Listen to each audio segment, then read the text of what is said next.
I'm your PUBG Sports Guide, Annie, and today I'm here with Toby. Absolute pleasure to be here. Thank you so much for having me on. Today we'll wrap up the PGS 3, how it went on, and explain you guys how PGS 4 will look like. So PGS 4 will kick off on June 3rd until June 10th for 6 days, 3 days of group stage and 3 days of final stage, similar to PGS 3. Then let's move on to the PGS 3 recap.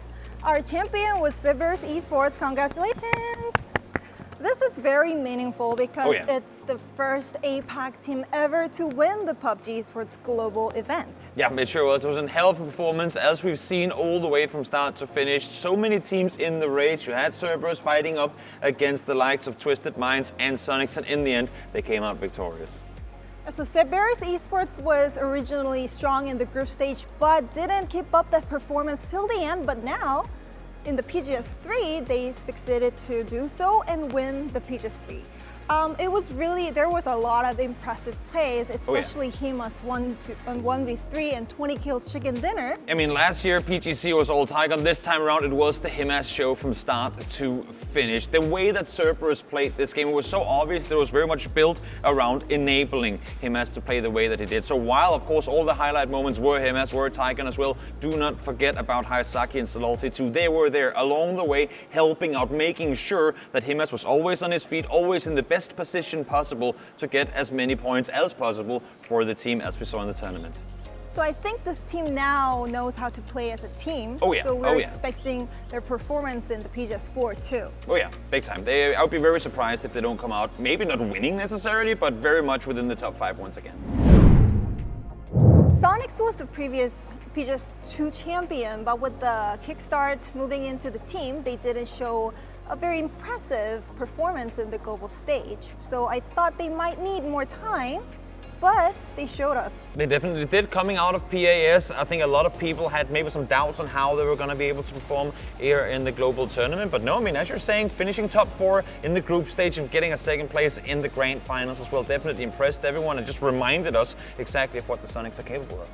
This time, it was not Tickleton who showed off, but we found Shrimzy. Shrimzy definitely had a lot of highlight moments. Instantly, our minds go back to the Miramar finish, a game where you think a lot of teams would die out with a lot, not really a lot of points, but he survived up on the Monte Nuevo hill for the longest time, able to get a lot of points for the team, a lot of extra placement points as well, and able to just solidify what ended up being a really good game. So maybe Sonics can step up in the PGS 4, let's see. And next was Twisted Minds. This team was consistent throughout the whole event, but then like in day 2 and day 3 of final stage, I don't know what happened. It's as if the globals for Twisted Minds have become the opposite of the regionals. In regionals, they don't get off to a good start in the grand finals, and then right at the end, they come up and win. In the globals, it's the other way around. They come flying off in the grand finals, and then at the very last day, it falls apart. It is the 4th tournament now globally where they have been in first place coming into the final day and not been able to bring it home. Yeah, I thought I really saw the potential here in PGS 3 because they were always at the top and they know how to survive. Let's see if Twisted Minds can finally break this jinx in PGS 4. I hope they do. One could hope.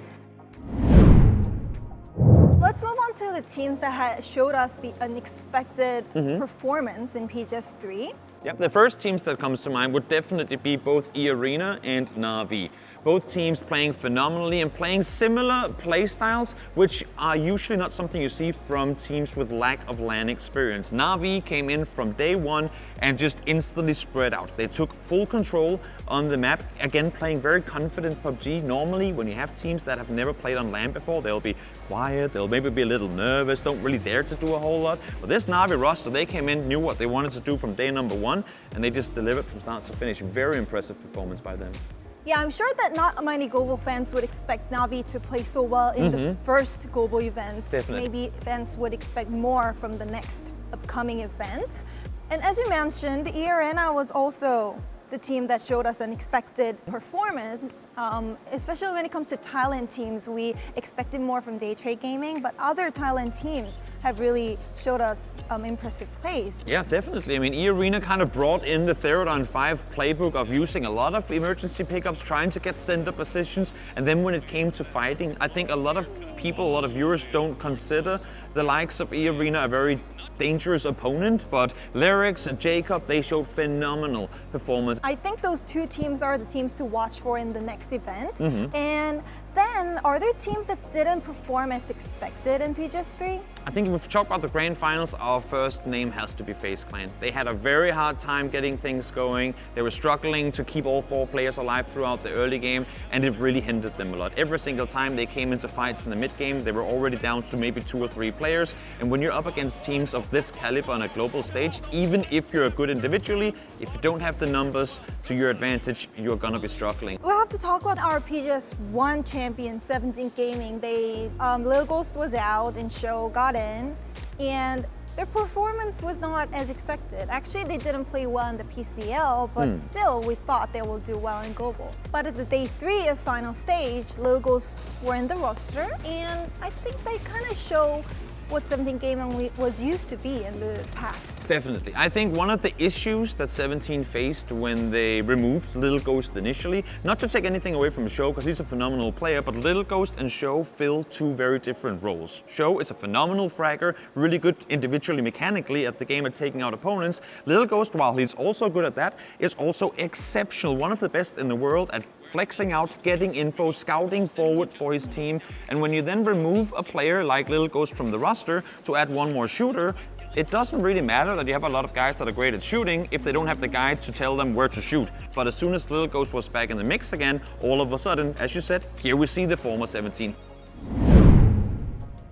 So next, there were 16 great teams in the final stage, but there were other teams that didn't make it to the finals, but maybe have a potential in the PGS4.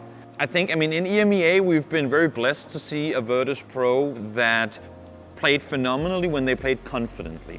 I think that was the main issue for VP coming into the global stage with a player like Nixie, who's a phenomenal fragger, but little to practically 0 LAN experience. It took some time to get the confidence going. It took some time to get the games going the way they wanted it to. When you don't get started early on, it gets too late. Finally, we see Virtus Pro get maybe 19 kills, the fastest any team has ever gotten 19 kills halfway through phase 4. But again, it's the final game, and if you don't have the other games before that to help you out, it's just not going to be enough. Yeah, I hope the PGS3 was enough experience for them. And overall, Korean teams didn't show us explosive performances. Having that, our previous PGC champion was Korean team, but I was actually surprised with GNL. I think everyone was. It's incredible what this young roster was able to do. The youngest team playing in this tournament, I believe the oldest player has just turned 22.